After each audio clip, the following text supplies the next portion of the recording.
You know, we had... You know, I'm going to hook you guys up. I actually have a friend who taped you guys back in the 70s, a couple of Norfolk Scope shows or Chrysler Hall. Is that ringing some bells for you guys? We'll talk. We'll talk. I've never traded them around. No one has this stuff, so we'll talk. Well, that's excellent.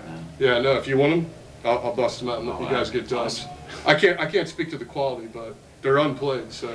The thing is, I do everything. Spirit and Firefall had the same situation, that our recordings didn't really capture the energy that we really put across live. Right on.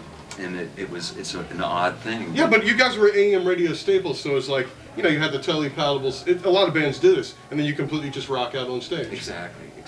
You know, nobody, you know, no DJ, not back in the 70s. Casey Kasem was not going to say, hey, that was a blazing sellout.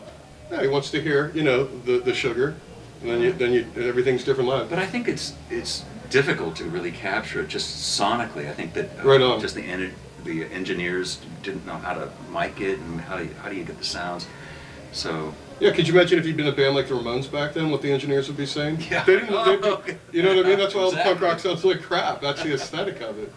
You know, at least you guys knew how to play smooth in the studio and pull that off. So I mean, these are great representations. It's like that band Sugarlift. I got their live album, and I thought they sucked. I mean, I was like, man, I'm so tired of freaking Green Eyed Lady. And then I brought the live album home, which just came out on like Renaissance Records. I was like, this is freaking amazing. These guys are rocking out for like 6, 7, 8 minutes on these long jams, showing off all the chops and musicianship. And I totally see them in a new light. You know, there's nothing that beats the live shows, man. I mean, live is good. So who are you guys playing with live these days? You're doing a solo thing. Who, me? Yeah. Yeah, actually I have a new CD that's very soon to be released. In the next week or two, we're hoping.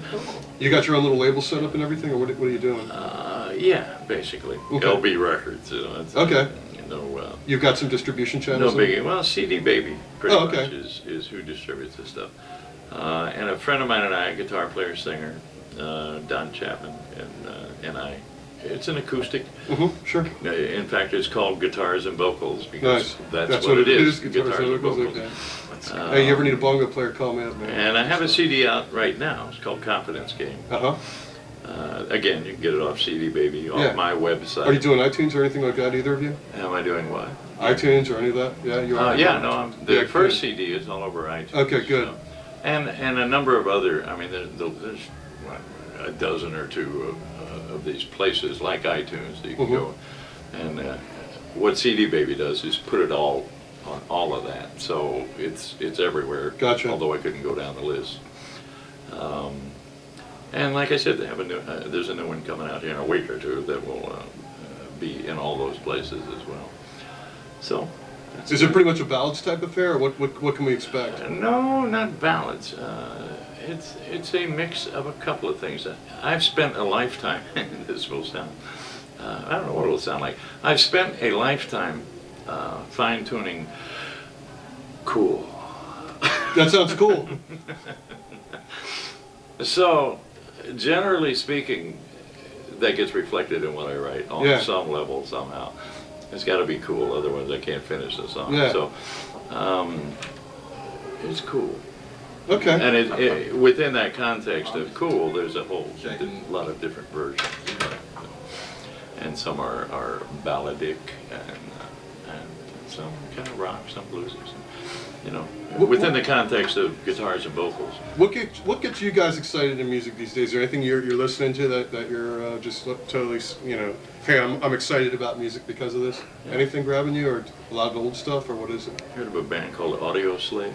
Oh yeah, sure. Okay. I love them. That's hilarious. Greg Brown, you know who he is? No, I don't. Do you?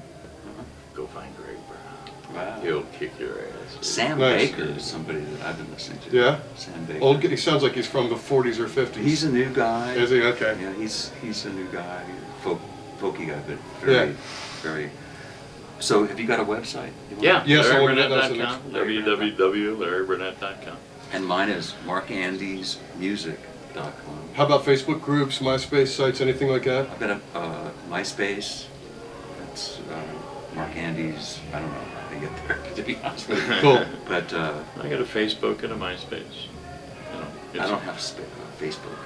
Mine is new and but Robert's telling me I should. Yeah. And it's I don't know. Just search Larry Burnett, you find it. Yeah, good deal. Yeah. Yeah, so, and then people can, obviously you guys will both announce news if you're playing together again, or more Firefall Yes. work, or DVDs coming out. Yes. Great. I Awesome. think that's pretty much a wrap. I mean, I just Thanks. wanted to, you know, Larry, you're here, and I'm like, you know what? That would be stupid if you didn't sit That in was with so this, cool man. that you did that. Oh, Yeah, thank yeah. you. Thank And you. I'll tell you, chop this up, you know, but, you know, again, that's a We're wrap. shaking hands. There you go. Yeah, thank you, man. Thank you, Thank Larry. you so much. Thanks, you. you guys. Cheers. Very generous. Rock on. Yep. Sweet. I lied to you because I told you it'd be 5 minutes. Yeah, no, there is definitely film. In fact, let's go.